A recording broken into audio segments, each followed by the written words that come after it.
Bienvenue au chemin de vie 1 et au lion sur sur la chaîne de Théa, thérapie holistique d'épanouissement et d'accomplissement pour cet horoscope onomantique du mois de mars. Alors, j'ai cassé mon trépied, donc je fais avec les moyens du bord. Rien n'est écrit dans le marbre, donc j'essaye à plat, on verra ce que ça donne. Voilà. Toujours à base de calcul astronumérologique, donc ça n'a pas changé. Et donc j'explicite les différents axes d'influence que j'ai mis ici dans les maisons, d'accord? Au lieu d'avoir une carte astrologique pure et dure, bah là je les ai mis à plat sur la table. Voilà. Alors, pour ce mois-ci, vous êtes régi par la route fortune, vous les chemins de vie 1 et ou les lions. La route fortune nous parle de quoi? Elle nous parle de chance, d'opportunités à saisir, de choses qui changent le cours du destin. Ici on a vraiment une notion de destin, comme quoi les choses sont écrites et qu'elles devaient arriver. D'accord? On a cette notion d'alternance de haut et de bas. Cette notion de nouveau chapitre, de quelque chose qui recommence, d'accord? Hein, comme le cycle éternel, quoi. D'accord? On a vraiment cette notion de destin et de renouvellement de cycle, d'accord? De changement de cycle, de nouvelles pages, de nouveaux chapitres, voilà, de notre vie. Voilà, donc pour les axes d'influence, on a un seul axe qui fait maison 11, maison 11, donc ce sera facile à interpréter, et le reste des maisons, donc on aura un gros bloc de maisons à étudier après. Alors, ce mois-ci, dans l'axe de la maison 11, donc la maison 11 c'est quoi? C'est les soutiens, c'est les appuis extérieurs, les aides extérieures, c'est l'amitié, les espoirs. Et donc ce mois-ci dans cette maison, donc maison des amis et des espérances, on a le prince de bâton et le 9 de coupe. Alors ici, on a une notion déjà de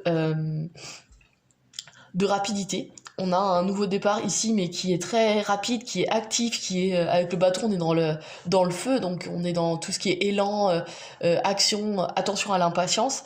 Mais on a cette notion là de rapidité et de vouloir passer à l'action, d'être dynamique, d'être enthousiaste, passionné. Voilà, on a cette notion là. Sachant qu'en face, on a le 9 de coupe, qui nous parle de satisfaction du cœur. D'accord? Juste avant le 10 de coupe qui nous parle de bonheur absolu, ici, on doit savoir qu'est-ce qui nous satisfait le plus. Est-ce qu'on est un insatisfait chronique, j'ai y arrivé, ou est-ce que on est content déjà de ce que l'on a, sans spécialement en vouloir plus?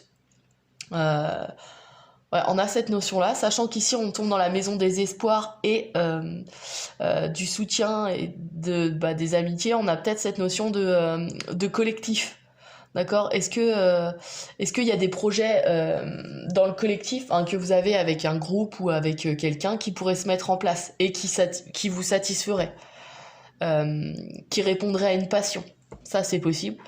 On a aussi cette notion de nouveau départ pour peut-être élaguer des choses qui finalement ne satisfont pas votre cœur. Ça c'est possible aussi, d'accord? Mettre des actions en place pour aller à l'essentiel en fait. Aimer ce que vous avez vraiment à aimer. Et il y a soit quelqu'un qui vous aidera, d'un signe de feu, c'est possible, soit c'est vous qui avez l'espoir que de nouveaux projets qui se mettent en place vous aideront à satisfaire votre cœur, hein, d'accord? On a cette notion-là, enfin ces notions-là en tout cas. Voilà. Ensuite, alors là on va commencer par la maison 4, maison 12, l'axe. Après on rebondira sur la maison 12, maison 9, d'accord? Maison 4, maison 12. Alors, la maison 4, c'est quoi? C'est la maison du foyer. C'est la maison de la mère, pour les femmes qui regardent, ou le père pour les hommes qui regardent. C'est la maison de l'hérédité, de la lignée ancestrale, des ancêtres, et de toutes les choses qui sont cachées. Alors, d'ordre physique, hein, les mines, les choses archéologiques, enfin voilà, ce genre de trucs. Et la maison 12, en face, nous parle de maison d'épreuve, de détachement, de spiritualité. C'est vraiment la maison de la fin, le 12. On est à la fin du cercle zodiacal et on redémarre après avec la maison 1. Donc il y a une notion de fin aussi, d'aboutissement avec cette maison. Et là, on a la tempérance et le sac de denier. Alors, la tempérance dans la maison 4 nous parle de modération. D'accord? Il y a une notion de modération, d'équilibre à trouver et de tempérer les choses, et voire même de guérison. D'accord? Sachant qu'en face, on a la 5 de denier dans la maison 12, donc la maison des épreuves. Ici, on a une épreuve très douloureuse. On a ici une sensation de solitude, d'abandon, que ce soit, mais un abandon réellement concret, parce que là, on est dans le denier, donc on a vraiment été seul pendant un moment. D'accord? On a été abandonnés de tous. Alors, en lien avec la maison 4, on a peut-être été abandonné par... de façon plus textuelle, enfin vraiment terre à terre, abandonné par un de ses parents, ça c'est possible, mais aussi abandonné dans une épreuve qu'on traversait, et en fait on s'est senti tout seul, d'accord? Personne ne nous a soutenus.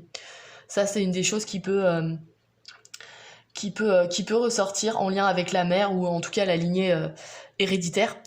Et avec la tempérance en face, on a cette notion peut-être de pardon qui amènerait une guérison justement, de rétablir l'équilibre. D'accord, entre cette maison du foyer qui était censée être sécurisant pour vous et représenter la sécurité, comment dire, les assises, une assise concrète qui vous permette de vous sentir fort entre guillemets, ou en tout cas protégé. Ici vous l'avez pas eu, d'accord. Il y a eu cette sensation vraiment d'abandon et de solitude quoi. Donc il y a un travail à dépasser, j'ai l'impression. D'accord? D'où la maison 12, maison de la spiritualité, de voir les choses de façon plus... avec un niveau plus élevé, de voir ça de plus haut, et le détachement, d'accord? Je pense qu'il faut se détacher des ressentiments qu'on peut avoir, alors en lien avec la famille, hein, là, dans ce cas précis, c'est vraiment la famille.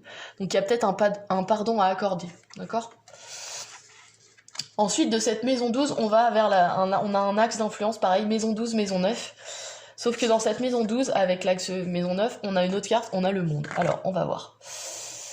La maison 9, donc je vous l'ai dit, hein, la maison 12, la maison des épreuves, de la spiritualité, du détachement. La maison 9, c'est la maison de l'étranger, des pays étrangers, des gens d'origine étrangère, des études supérieures aussi, et des disciplines telles que les lois, la religion, la philosophie, enfin voilà, des disciplines liées à l'humain, d'accord ? Ici, on a, dans la maison 12, on a le monde. Alors, comme je vous l'ai dit, la maison 12 représente aussi la maison de la fin, d'accord? Parce qu'on a fait le tour du cercle zodiacal. Avec le 21, on a aussi cette notion de fin de chapitre. Ici, on entre dans un nouveau chapitre, d'autant plus que vous êtes porté sur l'ensemble du mois par la roue de fortune, qui nous parle de nouveaux cycles. Donc là, il y a quelque chose qui aboutit. Alors, soit qui aboutit de façon positive, et vous avez tous les honneurs, enfin voilà, il y a quelque chose qui est positif, encore que là, c'est dans la maison 12, donc j'aurais tendance à dire qu'il y a un cycle douloureux qui se termine, d'accord? D'autant plus qu'on a eu le 5 de denier juste avant, donc c'est possible. Donc on nous parle d'aboutissement et justement de redémarrer sur quelque chose de nouveau, et peut-être de sortir d'un blocage, parce que le monde a une notion d'enfermement quand il est pas en début de phrase, sachant que là il tombe pas dans la maison 1 mais dans la maison 12, donc la maison de la fin. On a peut-être la sortie d'une situation bloquée, d'accord? En face, dans la maison 9, donc en lien avec les études supérieures et l'étranger, on a le 5 de bâton. Le 5 de bâton qui nous parle de chamaillerie, qui nous parle de combat. Ici, de ce que je peux voir, ou de ce qui me vient en tout cas, je vois un combat intérieur qui doit vous mener à un nouveau chapitre, d'accord? Combat intérieur dans le sens déjà de voir l'humain différemment, ou en tout cas d'une vision plus haute, avec un point de vue plus élevé, d'accord? Prendre de la hauteur sur des situations purement humaines, pour aboutir justement à ce nouveau cycle. Il y a quelque chose à dépasser. Sachant qu'on est dans la maison 9, maison des études supérieures, il y a peut-être des formations qui pourraient vous aider. Des formations en lien avec l'humain, qui pourraient vous aider justement à attaquer un nouveau chapitre de votre vie. Il y a cette notion-là. Mais malgré tout, on reste... comment dire ?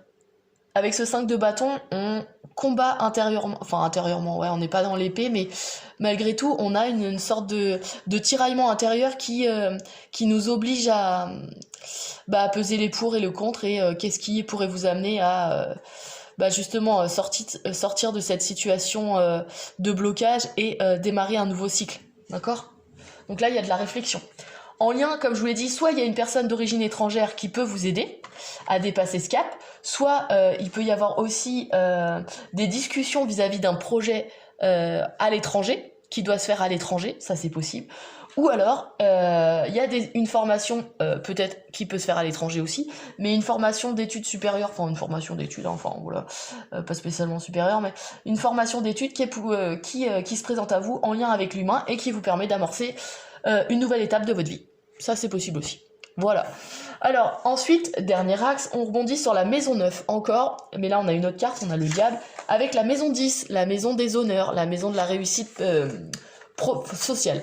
La réussite sociale et la maison 10, c'est les objectifs qu'on se donne dans la vie et la réalisation personnelle. À l'inverse de la maison 4 qui représente l'hérédité, la maison 10 représente le refus de l'hérédité. C'est vraiment la maison de la réalisation personnelle. C'est les objectifs qu'on a envie d'atteindre et qu'on veut voir aboutir. D'accord ? C'est la maison des honneurs aussi, quand la réussite est au rendez-vous, donc ça c'est plutôt pas mal. Ici, on a le diable et la 6 d'épée. Alors, le diable tombe dans la maison 9.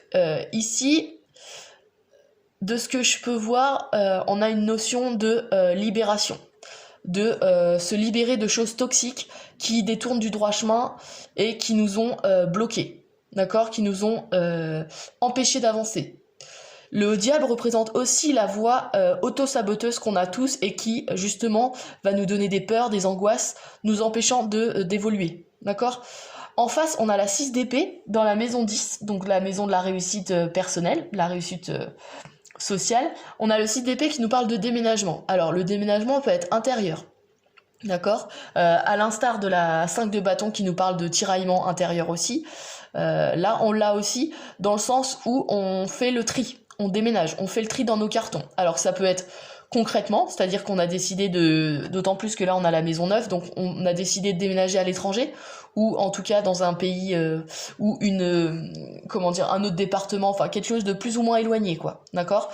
On peut avoir ce genre de déplacement, ou alors un déménagement intérieur, comme je vous l'ai dit, on fait le tri, on décide de se libérer, parce que le diable représente aussi un potentiel créateur énorme, instinctif, qui vient, un peu, c'est viscéral, enfin ça vient des tripes, c'est une énergie plutôt plutonienne. Donc on a une énergie qui est vraiment latente, mais qui est puissante. Et si on se libère pas, elle ne sera jamais créatrice, d'accord ? Et il y a une notion ici de libération, de faire taire cette voix auto-saboteuse, de faire le tri dans ce qu'on veut et dans ce qu'on ne veut plus, d'accord ? Des choses qui nous ont empêchés d'avancer, on les enlève. D'accord ? Il y a cette notion-là ici. Ouais. Donc on a en gros, pour moi, axe, en tout cas sur tout ça, là, surtout maison 4, maison 12, maison 9, maison 10, on a un gros axe de développement personnel qui nous parle de pardon, qui nous parle d'amorcer un pardon, une libération pour un nouveau chapitre. D'accord ? Ouais. Alors bien sûr, il y a eu des douleurs, bien sûr, il y a eu des changements, des choses plus ou moins agressives, mais il faut les dépasser pour pouvoir aller de l'avant. D'accord ? Ce qui ne m'étonnerait pas non plus, vu qu'on a le destin juste en face, enfin sur l'ensemble de votre mois, c'est qu'il y ait des rencontres, des personnes que vous allez rencontrer durant ce mois-ci, qui vont vous amener à penser différemment, à avoir une vision peut-être différente des choses et à évoluer. D'accord ? C'est possible. Ouais. Voilà tout ce que je pourrais dire pour ce mois de mars pour vous les lions ou les chemins de vie 1. N'hésitez pas à croiser les informations, ça, si vous êtes chemin de vie 1 mais que vous êtes vierge, allez voir la vidéo des vierges, par exemple. Voilà. Et votre ascendant, si vous le connaissez. N'hésitez pas à liker, à partager et à vous abonner si ce n'est pas déjà fait. Je propose ce genre d'analyse si ça vous intéresse sur mon site internet www.ta-du6accompagnement.com. Alors il est un peu en chantier, donc je vous conseille d'utiliser mon numéro de téléphone si vous avez envie d'une analyse. Je vous répondrai plus facilement. Voilà. Et puis je vous dis au mois prochain pour l'horoscope onomantique du mois d'avril.